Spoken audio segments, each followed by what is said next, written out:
రారె చూదము రాజసుతుని రేయి దినములాయనే. రారె చూదము రాజసుతుని రేయి దినములాయనే. ఉదయకాలము దేవుడు దీవించునుగాక, ఆశీర్వదించునుగాక. దేవుడు మనందరినీ హ్యాపీగా ఉంచాలా, చల్లగా ఉంచాలని చెప్పేసి మనస్ఫూర్తిగా కోరుకుంటున్నాను. దినములు చెడ్డవి కనుక అజ్ఞానుల వలె కాక జ్ఞానుల వలె జీవించునని దేవుని యొక్క మాటలు ఉన్నాయి. అందరూ బాగుండాలా, దేవుడు మనందరినీ హ్యాపీగా చూడాలని చెప్పేసి మనస్ఫూర్తిగా కోరుకుంటున్నాను. ఎంత తెలివున్నా, ఎంత పై స్థాయిలో ఉన్నా ఏదో ఒక రోజు మనం పోవాల్సిందే. దేవుడు ఒకరోజు మనల్ని తీసుకెళ్తాడు. ఆ రోజు కోసం మనం వేచి చూడాలా. ఎందుకంటే గ్రుడ్డివాడు దారి పొంట పోతుండే యేసుప్రభుని కనిపెట్టాడు. యేసుప్రభు వస్తున్నాడు అని చెప్పి కనిపెట్టి ఆ దారి పొట్టున కూర్చొని గ్రుడ్డివాడు వేచి చూస్తున్నాడు.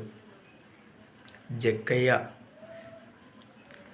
శిస్తు వసూలు చేసేటువంటి జక్కయ్య ఒక చెట్టు ఎక్కి యేసుప్రభు వస్తున్నటువంటి సందర్భాన్ని ఆయన కనబడదేమో అని చెప్పి చెట్టు మీద కూర్చొని జక్కయ్య చూస్తున్నాడు. అంతమందిలో జక్కయ్యను పిలిచాడు. జక్కయ్య, నీ ఇంటికి నేను వస్తున్నాను రా అని పిలిచాడు. అందరూ పరేషాన్ అయ్యారు. ఎందుకంటే పాపిని రక్షించుటకు ఈ లోకానికి యేసు ప్రభు వచ్చాడు. అదేవిధంగా దేవుని యొక్క మాటలు మనం చాలా జాగ్రత్తగా గ్రహించాలా. నేను ఇవాళ చాలా సమస్యల్లో ఉన్నాను, మానసిక వేదనతో ఉన్నాను, చాలా బాధల్లో ఉన్నాను, కష్టాల్లో ఉన్నాను అని చెప్పి మనకు చాలా బాధ అవుతుంది. కానీ మనలను రక్షించేటువంటి దేవుడు మనకు తోడై ఉన్నాడు. ఆ దేవుణ్ణి అంటిపెట్టుకొని ఉంటే చాలు. మన జీవితంలో ఎన్ని కష్టాలు వచ్చినా, ఎన్ని బాధలు వచ్చినా, ఎన్ని నిందలు వచ్చినా, ఎన్ని అవమానాలు వచ్చినా, ఎన్ని ప్రాబ్లమ్స్ మనల్ని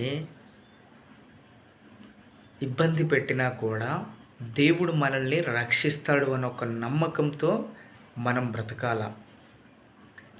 చాలామందికి అన్నీ ఉంటాయి. ఒక ఆవిడ చెప్తుంది, అన్న నాకు అన్నీ ఉన్నాయి కానీ నా లైఫ్ ఇలా అయిపోయింది, నా పరిస్థితి ఇలా అయిపోయింది, నా జీవితం ఇలా అయిపోయింది, ఎందుకు నీకు చెప్పాలని అనిపించింది అని అంటే అది దేవుడిచ్చినటువంటి ఆ బాధల్ని దేవుడు తీరుస్తాడు. ఆ దేవుడికి ప్రార్థన చేయాలా, ఆ సమస్య నుంచి దేవుడు తీసేయాలని చెప్పేసి మనము ప్రార్థించాల. దేవుని యొక్క మాటలు జాగ్రత్తగా విన్నప్పుడు మాత్రమే దేవునిలో మనము ఉంటాం. మీరందరూ కూడా నా గురించి మీరు ప్రార్థన చేయండి, మీ గురించి నేను ప్రార్థన చేస్తాను.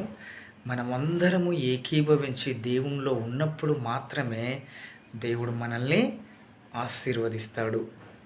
మనల్ని ఇబ్బంది పెట్టే వాళ్ళు ఉంటారు, మనల్ని హింసించే వాళ్ళు ఉంటారు.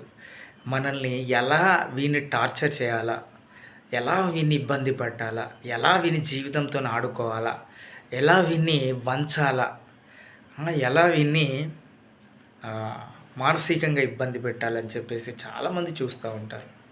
అలాంటి వాళ్ళకి మన దేవుడు సమాధానం చెప్తాడు. కానీ మనం ఒకరికి లొంగకూడదు, మోసపోకూడదు, వాళ్ళ దగ్గర మనము చిన్న చూపు కాకూడదు. ఎప్పుడు మనము దేవుణ్ణి అంటు పెట్టుకొని ఉండాలి. లాజరు పెంట కుప్పల మీద ఉండి కూడా రాజు పడేసినటువంటి రొట్టె ముక్కలు తినుకుంటా కూడా అందరూ లాజర్ని చీ అన్నారు. కానీ దేవుడు అబ్రహాము కుడి పార్శ్వమున నిలబెట్టుకొని కూర్చుండబెట్టుకొని ఉన్నాడు కదా. మనం అది గమనించాల.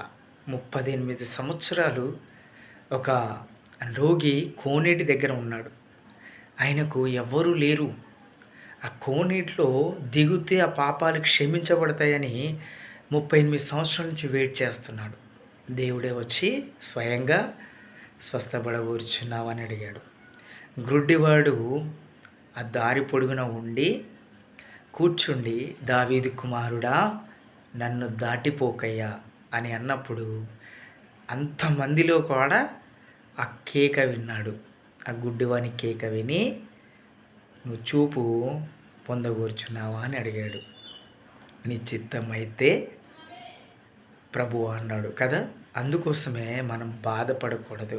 నాకు జాబ్ లేదు, నాకు ఆస్తి లేదు, నాకు అంతస్తు లేవు, నాకు పెళ్ళి అవ్వడం లేదు, నాకు కాలు నొప్పి బాగైతే లేదు, నా కడుపు నొప్పి బాగైతే లేదు, నా సమస్యలు ఎవరు తీరుస్తారని చెప్పేసి అస్సలు బాధపడద్దు.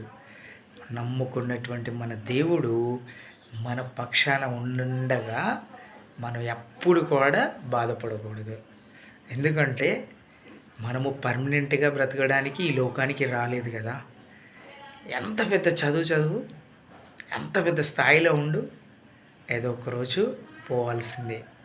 కాబట్టి మనం చాలా జాగ్రత్తగా ఉండాలి. దేవుడి దగ్గర మనం చాలా జాగ్రత్తగా అంటిపెట్టుకొని నమ్మకంగా జీవిస్తే చాలు. ఈ జీవితానికి ఏం కావాలా? ఈ లోకము డబ్బును శాసిస్తుంది, మనిషిని శాసించదు. మనిషి విలువలను పట్టించుకోదు ఈ లోకం. కాబట్టి మనం ఎందుకు బాధపడాలా? అస్సలు బాధపడకూడదు. నిజమైన దేవుడు యేసుక్రీస్తు ఉన్నాడు అని చెప్పి నమ్మకంగా బ్రతికితే చాలు. దేవుడు మనల్ని ఆశీర్వదిస్తాడు. ఈ లోకంలో నన్ను అందరూ ఇబ్బంది పెడుతున్నారయ్యా, నువ్వు ఉంటే చాలు నాకు అని. మరి లాజరు ఎంత బాధపడాలా? ఆయన్ని ఎంత అవమానించారో కదా. పడేసిన రొట్టె ముక్కలు తిని బతికాడు కదా. కాబట్టి మనం అందరం కూడా దేవుని పక్షంలో ఉండాలి. రారే చూదము రాజసుతుని రేయి దినములాయనే